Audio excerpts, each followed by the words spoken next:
अपनी दोनों लड़कियां जो है मुस्लिम में दे रखी है। इनके जो है जो मुरली मनोहर जोशी है उसने मुस्लिम में अपनी बेटी दे रखी है। तो इनका तो बेटी और रोटी का रिश्ता हो सकता है। और अगर हम जो है एक उसमें चले जाएं, एक प्रोग्राम में, और उसमें जाकर जो टोपी पहन लें तो मुसलमान बन गए। जो बडोली जी हैं उनके ऊपर एक महिला के ऊपर यौन शोषण का जो है आरोप है। अनिल जी जो है इस्तीफा मांग रहे हैं उसका, लेकिन बेशर्म की तरह चिपका हुआ है, छोड़ ही नहीं रहा। ये है दक्षिण हरियाणा के खासकर अहिरवाल बेल्ट में कांग्रेस के कद्दावर नेता कैप्टन अजय सिंह यादव। बेटे की करारी चुनावी हार के बाद मीडिया के कैमरों से दूर रहने वाले कैप्टन यादव लंबे समय बाद पब्लिक मीटिंग में नजर आए। रेवाड़ी में समर्थकों की बुलाई मीटिंग में कैप्टन सत्तारूढ़ भारतीय जनता पार्टी पर काफी अग्रेसिव दिखे। महाकुंभ में हुए भगदड़ से लेकर बड़ौली रेप केस तक का जिक्र कर उन्होंने बीजेपी को जमकर घेरा। इतना ही नहीं, उन्होंने आडवाणी और मुरली मनोहर जोशी जैसे दिग्गज भाजपा नेताओं तक को नहीं बख्शा। कांग्रेस नेता ने आगे कहा कि जब तक ईवीएम से वोटिंग होती रहेगी, नतीजे हमारे खिलाफ ही आते रहेंगे, इसलिए हमें इसका बॉयकॉट करना चाहिए। कि दाह संस्कार होता है, वो भी दाह संस्कार भी नहीं करा इन्होंने, कईयों का तो कई लाशें तो उन्होंने पानी में बहा दी। और 3 जगह जो है लिंचिंग हुई है, जहां पर जो है एक दूसरे पे जो है किस प्रकार से जो है बेदर्दी से जो है हमारे वहां श्रद्धालु थे जो गए थे उनकी मौत हुई, और उसके सही आंकड़े आज तक नहीं दिए। और मुझे बड़ा अफसोस हुआ कि हेलीकॉप्टर से जो है ऊपर से जो है फूल बरसाए जा रहे हैं। अरे यहाँ दो दिन पहले इतना बड़ा हादसा हुआ है, वो 30 मरे हैं, 40 मरे हैं, 100 मरे हैं, 200 मरे हैं, 300 मरे हैं। उसका खुलासा सरकार क्यों नहीं करती? क्यों नहीं बताती भी इतने लोग जो है मिल नहीं रहे, इतने लोग जो है लापता हैं। अभी भी जो है रोज आप टेलीविजन पे देखते हैं। तो ये सरकार जो है, ये वो सरकार जिसने कोविड के दौरान भी जो है आपकी गंगा के अंदर लाशें बहा दी थी। इनका कोई जो है हिंदू के नाम से जो है ये बात करते हैं। आडवाणी ने जो है अपनी दोनों लड़कियां जो है मुस्लिम में दे रखी है। इनके जो है जो मुरली मनोहर जोशी है उसने मुस्लिम में अपनी बेटी दे रखी है। तो इनका तो बेटी और रोटी का रिश्ता हो सकता है।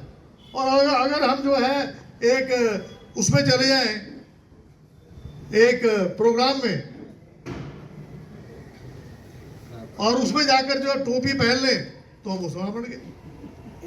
अरे तुम अपनी बेटियों तक दे देते हो मुसलमानों को, और हम अगर मुसलमान भाइयों के बीच में चले जाएं और उनके जो है जाकर उनके किसी समाज में जाकर के भी जो उनका ईद का होता है उसमें हम चले जाएं, उसको जो है वायरल कर दिया।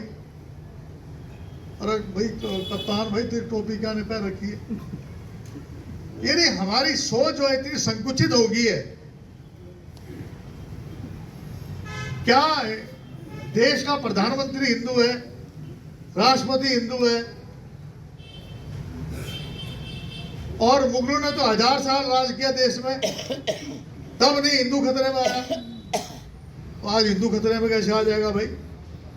मैं चला गया किसी यहाँ फौजी के यहाँ, तो जी काट पाट हो जाएगी जी, और सारे भाई जो मुस्लिम भाई यहाँ रेवाड़ी में आ जाएंगे भाई, और नू हो जाएगा, नू हो जाएगा। मतलब कि इतना उनको ये आरएसएस वाले, इनका काम ही यही है, ब्रेन वॉश करना। मैं ये कहना चाहता हूं कि किस प्रकार से राजनीति के अंदर जो है एक सामाजिक जो गिरावट आई है, जो सोच में गिरावट आई है, उसको मैं समझ नहीं पाया आज तक। अभी जो है मिल्कीपुर में जो है एक बेटी का बलात्कार हो गया, और उसको किस तरीके से मारा उसको, वहां का जो सांसद है वो फूट फूट के रो रहा था। आप जो है महिलाओं की इज्जत यहाँ पर महफूज नहीं इस सरकार में। आपका यहाँ का जो बडोली जी है उनके ऊपर एक महिला के ऊपर यौन शोषण का जो है आरोप है। अनिल विज जो है इस्तीफा मांग रहे हैं उसका, लेकिन बेशर्म की तरह चिपका हुआ है, छोड़ ही नहीं रहा। अरे भाई आपके ऊपर इतना बड़ा आरोप है और आप महिलाओं के उसमें सम्मेलन में जा रहे हैं, किस अधिकार से जा रहे हैं? अगर आपके ऊपर यौन शोषण का अगर आपके ऊपर ये आरोप है तो आप कैसे जा रहे हैं? और 70 लाख वोटें जो हैं महाराष्ट्र में बढ़ गई और उसके लिए इलेक्शन कमीशन के पास जाते हैं तो वो कहते हैं कि वो सुनते नहीं है। क्यों सुनेंगे? आपको मालूम है कि चीफ जस्टिस ऑफ इंडिया जो है वो चीफ इलेक्शन कमीशन के पैनल में था कि चीफ जस्टिस ऑफ इंडिया, विपक्ष का नेता और प्रधानमंत्री, ये 3 आदमी चुनेंगे। तो राहुल गांधी ने लोकसभा में भी कहा कि भाई आपने सीजीआई को बाहर निकाल दिया और मैं अगर चला जाता हूं एज विपक्ष के नेता के रूप में और अमित शाह बैठ जाता है और मोदी बैठ जाता है तो तुम तो मनमानी कराओगे अपनी। तो बताइए न्याय कैसे मिलेगा? अगर चीफ इलेक्शन कमीशनर जो है, आप मुझे बताएं चीफ जस्टिस ऑफ इंडिया को हटाने का मतलब क्या था? मतलब यही था कि मशीनों को सेट करना। मशीनें महाराष्ट्र में भी सेट हुई है और मशीनें जो है यहां भी सेट हुई हैं। अब मुझे पता नहीं, चिरंजीव जी अभी कोई बात कर रहे थे कि भी वो कैसे सेटिंग हो जाती है। तो मेरा कहने का तात्पर्य यह है कि जब यहां से सैटेलाइट पे जो है, जो चांद पे लोग चले जाते हैं, उनके पास भी अगर आप जो है सिग्नल भेज सकते हैं तो ये तो मामूली सी मशीन है।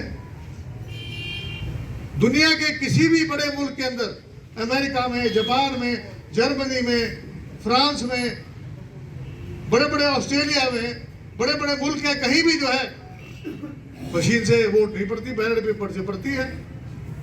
लेकिन बैलेट पेपर में हम जीत रहे हैं और मशीनों में हार रहे हैं। तो मेरा कहने का मकसद ये है कि आपको ज्यादा इसमें विचित्र होने की जरूरत नहीं है। मैंने तो बल्कि सोनिया जी को चिट्ठी भी लिखी थी कि विपक्ष को इसका बायकॉट कर देना चाहिए।